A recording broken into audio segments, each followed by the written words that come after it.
सॼी सिंध जी ठटे में भी आंधारी ऐं गजगोड़ सां तेज़ बरसात जो इम्कान है। मौसम के हवाले से अहम खबर ॾियूं पिया। सॼी सिंध जी ठटे में भी आंधारी ऐं गजगोड़ सां गॾु तेज़ बरसात जो इम्कान है।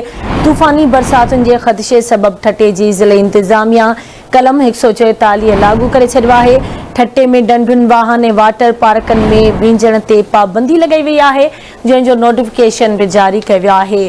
अहम खबर वांखे ॾियूं पिया। मौसम के हवाले से सॼी सिंध जी ठटे में भी आंधारी ऐं गजगोड़ सां तेज़ बरसात जो इम्कान ॿुधायो वियो आहे। तूफ़ानी बरसातुनि जे ख़दशे सबब ठटे जी ज़िले इंतज़ामिया कलम 144 लागू करे छॾियो।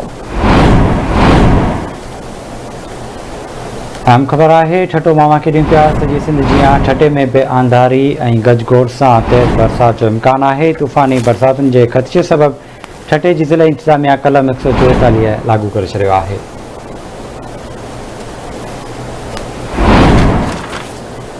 मौसम के हवाले से अपडेट कयूं पिया। सॼी सिंध जी ठटे में भी आंधारी गजगोड़ सां तेज़ बरसात जो इम्कान है।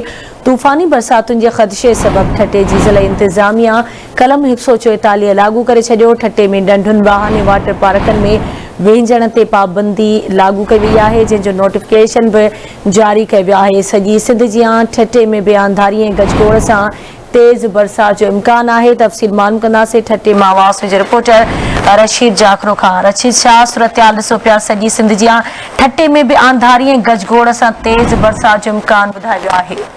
हाँ जी, तेज बरसात के इम्कान का मौसम खाता तारा तूफ़ानी बरसातुनि जे ख़दशे सबब इंतज़ामिया पारां ज़िले ठटे में हफ़्ते लाइ कलम 144 लागू कंदे डंडनि ढोरनि वाहन ऐं वाटर पार्क में विंझण ते मुकमल पाबंदी लगाई वई है। डीसी ठटो जी सिफारिश से कमिशन एजाज पारां नोटिफिकेशन जारी कयो वियो है। मौसमियात खाते बंगाल रस्ते का तेज़ तूफ़ानी बरसातुनि जी अॻकथी कई है। इम्कानी सूरतहाल सबब ठटे जे समूरी साहिली पट्टी में कलम 144 लागू कयो वियो है। जी ठीक है रशीद, वॾी महिरबानी अवां जी तफ़सील खां आगाह करण।